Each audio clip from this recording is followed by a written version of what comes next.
Hello guys, आप सभी के सामने एक मैं नया वीडियो लेकर आया हूँ जो कि साइबर अटैक से है, साइबर क्राइम से है।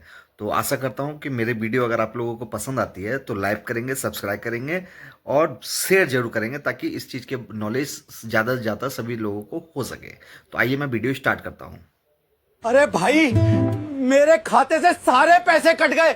मेरी साल भर की कमाई थी वो। बेटा, मुझे ये ओटीपी नहीं समझता। तुम जैसा कहते हो मैं कर देती हूँ। Zero balance?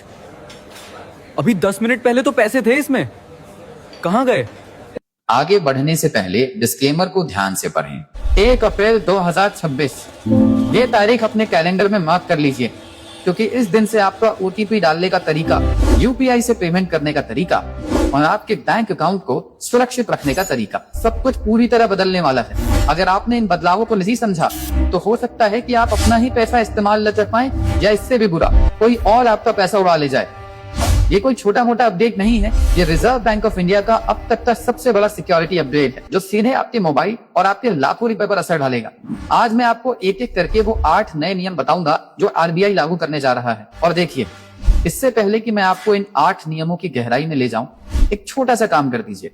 अगर आप YouTube पे देख रहे हैं, मैं आपके लिए हर हफ्ते लाता हूँ। और सबसे जरूरी, कमेंट में मुझे ये बताइए, क्या आपके पास कभी कोई फ्रॉड कॉल या मैसेज आया है? कमेंट में यस या नो लिखकर अपना अनुभव जरूर शेयर कीजिएगा।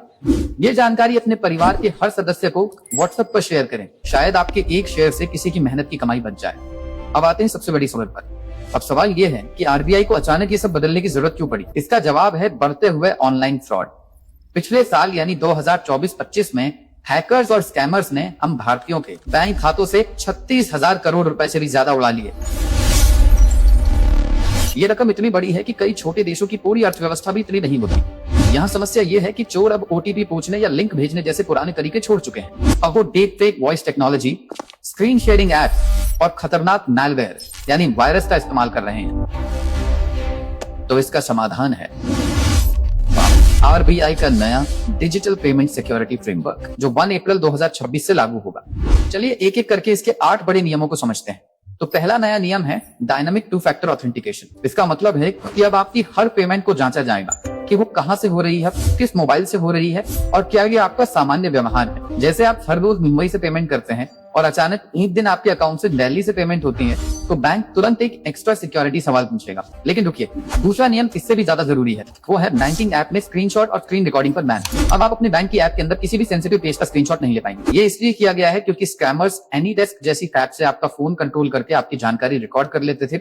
अब ये पूरी तरह बंद हो जाएगा। अब जो मैं बताने वाला हूँ वो रात में आपके पैसे की पूरी गारंटी लेगा। तीसरा नियम है नाइट टाइम ट्रांजैक्शन लॉक। अब आपको अपनी बैंकिंग ऐप में एक नया ऑप्शन मिलेगा, जिससे आप रात 11 बजे से सुबह 6 बजे तक के लिए सभी बड़े पेमेंट्स को लॉक कर सकेंगे। ज्यादातर फ्रॉड आधी रात में होते हैं, जब आप सो रहे होते हैं। इस लॉक के बाद अगर कोई चोर आपका पासवर्ड जान भी जाए तो भी वो पैसे नहीं निकाल पाएगा। और चौथा नियम तो और भी स्मार्ट है, खतरनाक फ्रॉड करने वाली एप्स का ऑटो डिटेक्शन।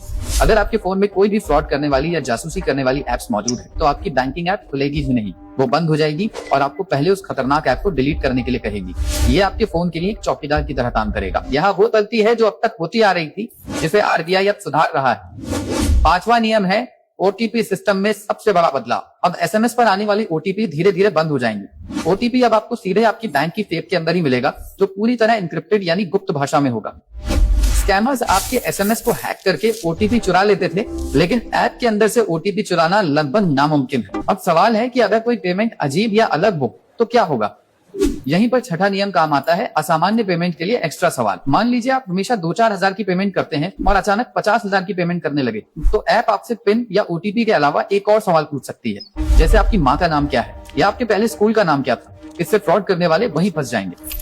सातवां नियम भविष्य की टेक्नोलॉजी पर आधारित है। इसे कहते हैं बिहेवियर बायोमेट्रिक्स। ये बहुत दिलचस्प है।